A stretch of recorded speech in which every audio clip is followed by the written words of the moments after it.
2019 ரிலீஸான villains படத்துடைய கதாநாயகன் Mickey Julia இவங்க ரெண்டு பேருமே காதல் ஜோடியாக இருக்காங்க. ஆனால் திருட்டு காதல் ஜோடி ஏதாவது கொள்ளையடிச்சிட்டு ஜாலியாக என்ஜாய் பண்ணிகிட்டே இருப்பாங்க. இப்படி தான் ஒரு நாள் ஒரு ஷாப்பிங் மாலில் கொள்ளையடிக்கிறாங்க. அங்கேருந்து கொள்ளையடிச்சிக்கிட்டு ஒரு $800 எடுத்துக்கிட்டு காரை ஓட்டிக்கிட்டு வந்துக்கிட்டு இருக்காங்க. ஆனால் காரு வழியில் நிற்கிது. ஏன்னா பெட்ரோல் இல்லை. பெட்ரோல் இருக்கான்னு இறங்கி பார்க்குறாங்க. அது ஒரு காடு, அங்கே ஒரு வீடு. அந்த வீட்டோட கதை உடச்சிக்கிட்டு உள்ளே போய் செக் பண்ணி பார்க்குறாங்க. பேஸ்மெண்ட் கீழே ஒரு ரூம் இருக்குது. அங்கே போய் பார்க்கும்போது ஒரு திகில் காட்சியில் ஒரு பொண்ணை காமிக்கிறாங்க. அந்த பொண்ணு ஏன் இங்கே இருக்கான்னு ஒன்றுமே புரியல. ஆளே இல்லை வீட்டுக்குள்ளே, இந்த பொண்ணு மட்டும் தானே என்னடா பண்ணுறா அப்படின்னு நமக்கு கேட்க தோணுது. அதுக்கப்புறம் மறுபடியும் இவங்க ரெண்டு பேருமே மேலே வராங்க. இந்த வீட்டோட ஓனர் கணவன் மனைவி அங்கே வந்துட்டாங்க. வீட்டுக்குள்ளே திருடர்களை பார்த்தா உடனே ஒன்று அடித்து விரட்டணும், இல்லை போலீஸில் போட்டு கொடுக்கணும். ஆனால் இவங்க எதுவுமே பண்ணலை. வந்துட்டீங்க, வீட்டுக்குள்ளே எல்லா பொருளும் இருக்குது, நகை பணம், ஏன் வெளியே கார் கூட நிற்கிது, அதை கூட கொண்டு போ அப்படின்னு அந்த வீட்டு ஓனர் சொல்கிறான். என்னடா அவன் லூசு மாதிரியுமே இருக்கான் அப்படின்னு நமக்கே கேட்க தோணுது. அதுக்கப்புறம் நம்ம மிக்கி கேட்குற கேள்வி என்னென்னா, எனக்கு எதுவுமே வேணாம், கீழே ஒரு பொண்ணு இருக்கல, அந்த பொண்ணு மட்டும் என் கூட அனுப்பு, நான் அவளை கூட்டின்னு போகிறேன் அப்படின்னு கேட்குறான். அது மட்டும் முடியாது, வேறு எது வேண்டுமானாலும் கொண்டு போ, அது மட்டும் தரமாட்டேன். இப்போ நீ தரையா இல்லையான்னு கன்னு பாயிண்டில் மிரட்டுறாரு மிக்கி. அந்த பொண்ணை வாமான்னு கூப்பிட்றான் மிக்கி.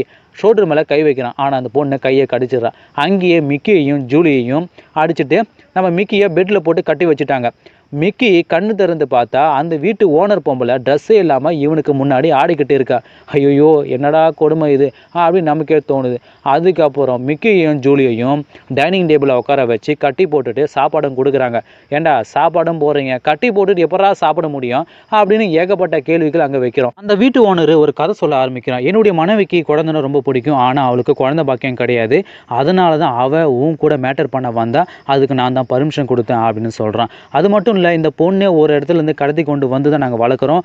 ஆனால் என்னமோ தெரியல, அந்த பொண்ணுக்கு எங்களுக்கும் செட் ஆகலை.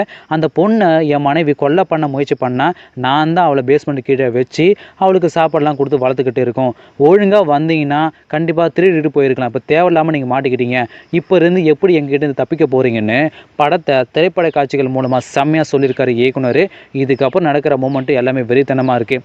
அந்த சைக்கோ மனைவி கிட்டே இருந்து கணவன் கிட்டே இருந்து இவங்க தப்பிக்கிற மூமெண்ட்டு, ஸ்கெட்சு போட்டு பிளானை போட்டு தூக்குற சீனு, அங்கே இருக்க தப்பிக்கிற மூமெண்ட்டில் பிஜிஎம் ஸ்கோர் போட்ட எல்லாமே ஓவரால் செம்மையாக சொல்லியிருக்காங்க.